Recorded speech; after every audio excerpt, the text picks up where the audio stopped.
Let's talk about equivalent resistance. The idea is you have a combination of resistors that you want to replace with a single resistor. And at the same time, you want the battery to continue to perform the same. That is, you want it to put out the same current.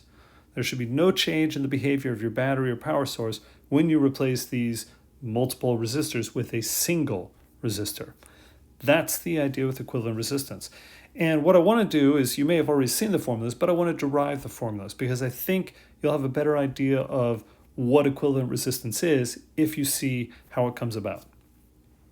So we're going to start with the series case. And I've got my battery here. I've got my two resistors connected in series. I know they're connected in series because I've got a path between them that has no junction. That means any charge that passes through R1 has to pass through R2. So that's what it means for these to be connected in series. And as a consequence, they're going to have the same current passing through them. So I am going to draw my current. I'm going to assume my current is going this way. And now I'm going to set up my loop rule. I'm going to trace clockwise around my loop. When I do that, I get positive V0 minus V1 minus V2 equals 0. Okay, so now let's apply Ohm's law to both V1 and V2, because those are the voltage drops across the resistors. So this would be I times R1 minus I times R2. Again, they're the same current for both because they're connected in series.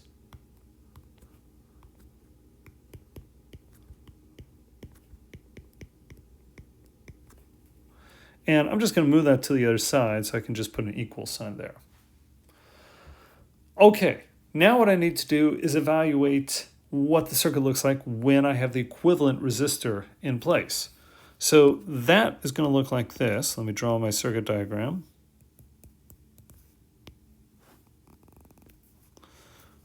This would be REQ. And this is my battery here, V0. And it's putting out, it has to put out the same current. That's the idea with REQ. Yes, I've replaced these two resistors with a single resistor, but the current is unchanged. When I set up the loop rule for this situation, it's just going to be V0 minus VEQ. I'm still tracing clockwise here. Throw in Ohm's law for VEQ, and that becomes IREQ. And I'll just move it to the other side, so that becomes an equals. And hopefully you can see, just by comparing, these equations are the exact same if REQ equals R1 plus R2. So that's the condition for REQ. If REQ is the sum of the resistors in series, then everything works. And so we've got our rule. The general rule for connecting, for the equivalent resistance for resistors in series is just this. That's the general rule. And in this case, of course, I would just add together my 7 ohms and my 6 ohms. 7 plus, actually, let me do that over here. Do it under here. This is 7 plus 6 for R1 and R2, and of course, that just equals 13 ohms. So that's the series case. Now let's go to the parallel case. Here I've got two resistors connected in parallel. I know they are connected in parallel because a charge comes out and it has to choose a path. Here it comes to a junction. It's either going to go up here through R2 or here across R1. It can't do both. These are mutually exclusive paths. So it's the paths that are actually connected in parallel. And since I have one resistor on each path, those two resistors are connected in parallel. So what I want to do is draw my currents. So I'm going to have current coming this way. I'll call that I0. Okay. And then at this junction, the current splits. I'm going to have I1 and I'm going to have I2. So I can write down my junction rule. I naught equals I1 plus I2. Okay, now let's do the loop rule. I'm going to start with the lower loop. I'm going to go clockwise. So for the lower loop, that's going to be V naught minus V1 equals 0.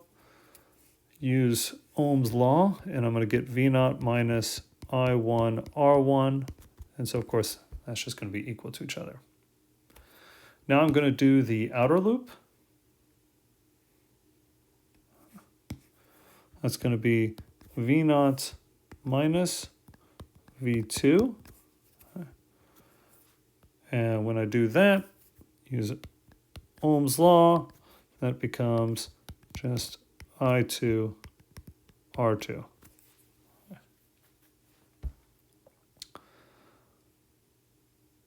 Okay, in both of these cases, I'm going to go ahead and solve for I1, or excuse me, solve for the currents. So solving for I1, that's V naught over R1 equals I1.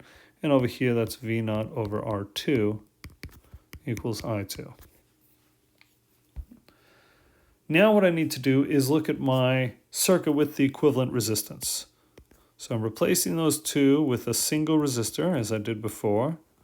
And I get a circuit that looks identical to what I drew up above. The key thing is, once again, this current here, this current is the same as over here. It's I naught. It's the current coming out of the battery. That cannot change. That's the crux of what it means to be an equivalent resistance. The battery behaves the same. It puts out the same current.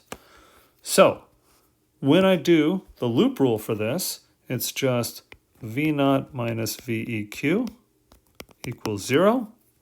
And so that just becomes V naught equal to I naught times REQ. And we can solve for I naught. That's just V naught over REQ equals I naught. Okay, so I solved for these currents. Now I'm going to take them all and plug them back into my loop rule. And if I do that, I'm going to have V naught over REQ equals V naught over R1 plus V naught over R2. And hopefully you see that the V naughts are all going to cancel. And so what I'm left with, these all cancel, is just 1 over REQ. 1 over R1 plus 1 over R2. And remember that in general, the general rule for resistors connected in parallel is that we often refer to this as the reciprocal rule. 1 over REQ equals the sum of these reciprocals. Okay, so this is the general rule right here. For this case, when I just had two resistors connected in parallel, it worked out to this. And if I do it for my actual values, okay, then I'm going to have 1 over 7 plus 1 over 6. Okay. So if I do this, I'm going to run out of room here, so let me move down here and rewrite that. 1 over REQ equals 1 over 7 plus 1 over 6. Okay. Now you could, of course, plug this into your calculator. I'm just going to go ahead and get the common denominator and do it that way. So the common denominator is 7 times 6, 42. Okay, so I got to multiply this first fraction by 6 on both top and bottom. So 6 over 42, and this one by 7, so 7 over 42. So that's 13/42. Okay, so this is the key step. Whether you do common denominator like I did, or if you just plug 1/7 plus 1/6 in your calculator and get the decimal. It doesn't matter. You come to this step here. Okay, this is not the answer. To get the answer, you have to take the reciprocal of both sides. The reciprocal of the left side is just REQ.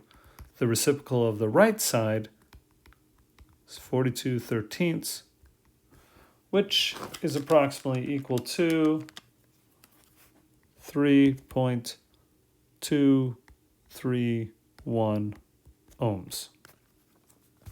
So that would be the answer.